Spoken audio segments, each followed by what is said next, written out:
Hello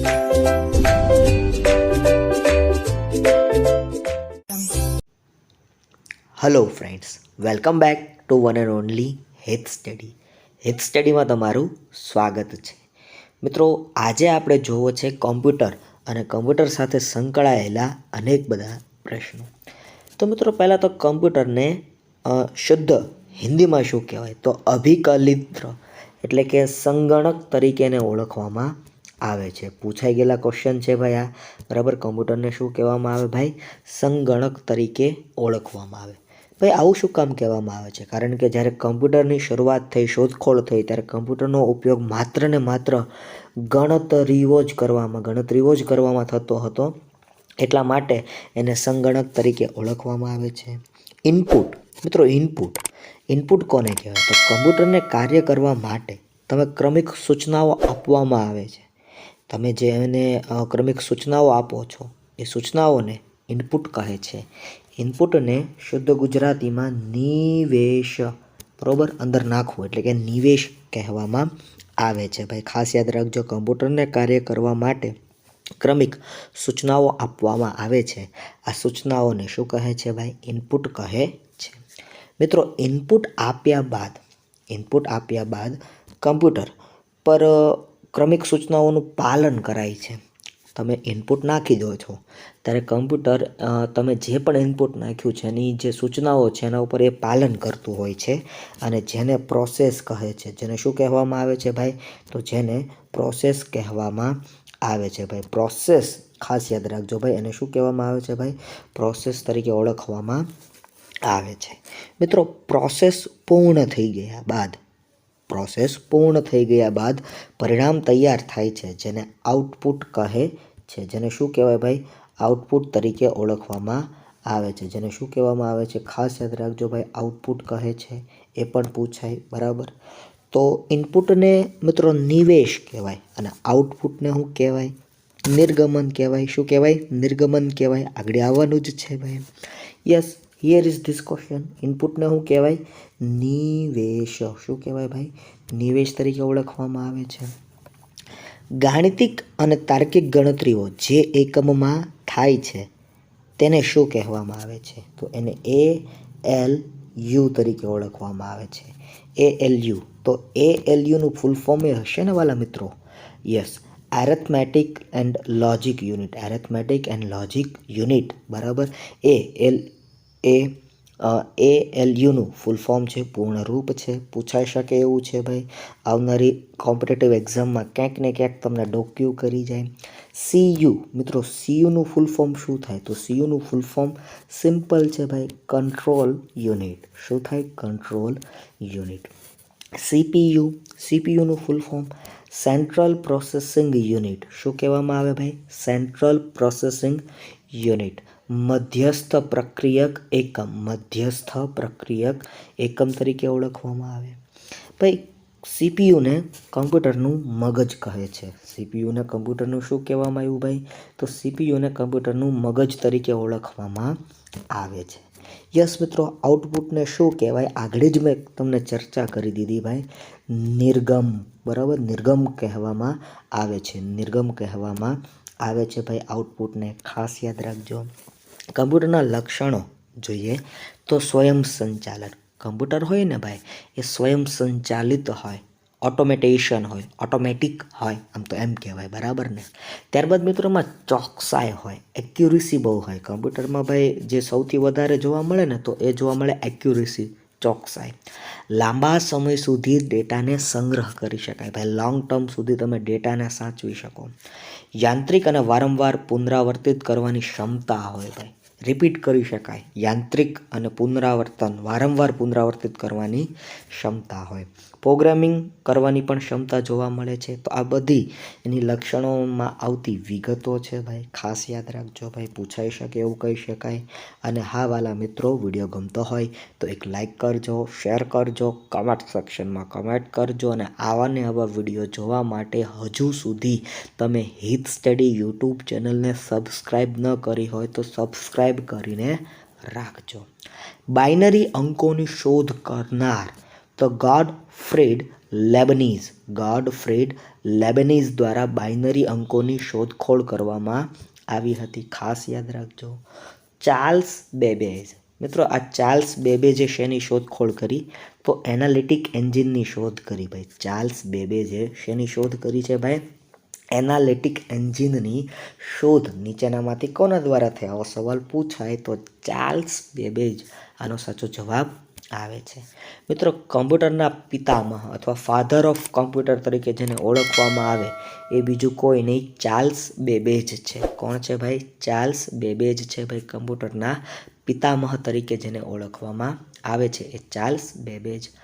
IBM.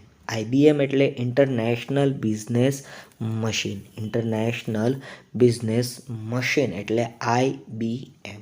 એ પણ ખાસ યાદ રાખજો ભાઈ. બરાબર. પ્રથમ પેઢીમાં શેનો ઉપયોગ થતો? એટલે કે પ્રથમ પેઢીના જે કમ્પ્યુટર બનતા એમાં શેનો ઉપયોગ થતો? તો વેક્યુમ ટ્યુબનો ઉપયોગ થતો, એટલે કે નિર્વાત નલિકાનો ઉપયોગ થતો ભાઈ. ખાસ યાદ રાખજો, વેક્યુમ ટ્યુબનો ઉપયોગ થતો, નિર્વાત નલિકા કહેવામાં આવે છે શુદ્ધ ગુજરાતીમાં જેમાં CRT એટલે કે કેથોડ રે ટ્યુબનો પણ ઉપયોગ થતો ભાઈ. બીજી પેઢીમાં શેનો ઉપયોગ થતો? તો બીજી પેઢીમાં ભાઈ ટ્રાન્ઝિસ્ટરનો ઉપયોગ થતો. શેનો ઉપયોગ થતો ભાઈ? ટ્રાન્ઝિસ્ટરનો ઉપયોગ થતો. મિત્રો ટ્રાન્ઝિસ્ટરના શોધક કોણ છે? તો વિલિયમ ડી શોકલી. વિલિયમ ડી શોકલી એ ટ્રાન્ઝિસ્ટરના શોધક છે ભાઈ. ખાસ યાદ રાખજો. ત્રીજી પેઢીમાં શેનો ઉપયોગ થતો? તો ત્રીજી પેઢીમાં IC ઇન્ટિગ્રેટેડ સર્કિટનો ઉપયોગ થતો ભાઈ. શેનો ઉપયોગ થતો ભાઈ? ઇન્ટિગ્રેટેડ સર્કિટ્સનો ઉપયોગ ICમાં થતો હતો. IC શેની બનેલી હોય છે? તો IC ભાઈ સિલિકોનની બનેલી હોય. કેની બનેલી હોય ભાઈ?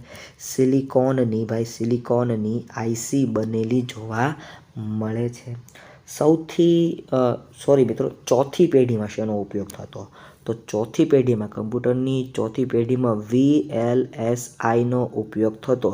VLSIનો ઉપયોગ થતો. વેરી લાર્જ સ્કેલ ઇન્ટિગ્રેશનનો ઉપયોગ થતો હતો. પાંચમી પેઢીમાં શેનો ઉપયોગ થતો? તો પાંચમી પેઢીમાં SLSI એટલે કે તમે જાણો છો ULSI અને AI એટલે કે આર્ટિફિશિયલ ઇન્ટેલિજન્સ એનો ઉપયોગ થતો હતો. આગળ વધીએ વાલા મિત્રો. પ્રથમ પેઢી કઈ ભાષા સમજતી હતી? તો મિત્રો જે પ્રથમ પેઢી હતી ને કમ્પ્યુટરની એ યંત્ર ભાષા સમજતી હતી, જેને આપણે બાઇનરી લેંગ્વેજ કહીએ છીએ ભાઈ. પ્રથમ પેઢી કમ્પ્યુટરની કઈ ભાષા સમજતી? તો યંત્ર ભાષા સમજતી, જેને બાઇનરી લેંગ્વેજ કહેવામાં આવે છે. બીજી પેઢી કઈ ભાષા ઉપર કાર્ય કરતી? તો એસેમ્બલી લેંગ્વેજ ઉપર. ભાઈ કમ્પ્યુટરની જે બીજી પેઢી છે ને એ કઈ ભાષા ઉપર કાર્ય કરતી? તો એસેમ્બલી લેંગ્વેજ ઉપર કાર્ય કરતી હતી. ત્રીજી પેઢી કઈ ભાષા ઉપર કાર્ય કરતી? તો જે કમ્પ્યુટરની ત્રીજી પેઢી છે ને એ હાયર લેવલ લેંગ્વેજ ઉપર કામ કરતી ભાઈ. હાયર લેવલ લેંગ્વેજ ઉપર કામ કરતી. Java, Python, Visual Basic, Perl, PHP, Ruby, C++ વગેરે શું છે? તો આ બધા હાયર લેવલ લેંગ્વેજ છે. બરાબર. હાયર લેવલ લેંગ્વેજના આ વિવિધ પ્રકારની લેંગ્વેજ લખવા માટેની પ્રક્રિયા માટેના સોફ્ટવેર કહી શકાય ભાઈ. Java, Python, Visual Basic, Perl, PHP, Ruby, C++ આ બધી લેંગ્વેજ છે. અને કેવી લેંગ્વેજ છે? તો હાયર લેવલ લેંગ્વેજ છે. ચોથી પેઢી કઈ ભાષા ઉપર કાર્ય કરતી? તો SQL ઉપર એ કાર્ય કરતી. Structured query language. Structured query language ઉપર એ કાર્ય કરતી. પાંચમી પેઢી ની ભાષા કઈ છે ભાઈ? કમ્પ્યુટરની પાંચમી પેઢીની ભાષા પૂછી છે અહીં. તો કમ્પ્યુટરની પાંચમી પેઢીની ભાષા AI છે. કઈ છે ભાઈ? AI એટલે કે આર્ટિફિશિયલ ઇન્ટેલિજન્સ. બરાબર. આર્ટિફિશિયલ ઇન્ટેલિજન્સ AI ઉપર કાર્ય કરતી કમ્પ્યુટરની કોઈ પેઢી હોય તો એ પાંચમી પેઢી છે. AIML artificial intelligence markup language આ એનું ફૂલ ફોર્મ થાય છે. AIML એટલે કે આર્ટિફિશિયલ ઇન્ટેલિજન્સ માર્કઅપ લેંગ્વેજ આ એનું ફૂલ ફોર્મ થાય છે. કમ્પ્યુટરના ભાગ કેટલા હતા? કમ્પ્યુટરના બે ભાગ છે ભાઈ. કમ્પ્યુટરના ભાગ કેટલા? તો કમ્પ્યુટરના બે ભાગ પડે છે. કમ્પ્યુટરના એવા ભાગ કે જેને જોઈ શકાય તેમજ સ્પર્શ કરી શકાય તો એને શું કહેવાય? તો સ્વાભાવિક છે ભાઈ, એને હાર્ડવેર કહે છે. કમ્પ્યુટરના એવા ભાગ કે જેને જોઈ શકાય, સ્પર્શ કરી શકાય એને શું કહેવાય છે ભાઈ? હાર્ડવેર કહે છે. કમ્પ્યુટરના એવા ભાગ કે જેને જોઈ શકાય પરંતુ સ્પર્શ કરી ના શકાય, કમ્પ્યુટરના એવા ભાગ કે જેને જોઈ શકાય પરંતુ સ્પર્શ કરી ના શકાય એને શું કહે છે? તો એને સોફ્ટવેર કહે છે. એને શું કહેવાય ભાઈ? સોફ્ટવેર કહે છે. સૌથી વધારે પ્રચલિત ઇનપુટ ડિવાઇસ કયું છે? તો ભાઈ સૌથી વધારે ઇનપુટ પ્રચલિત ડિવાઇસ હોય ને તો એ કીબોર્ડ અને માઉસ છે ભાઈ.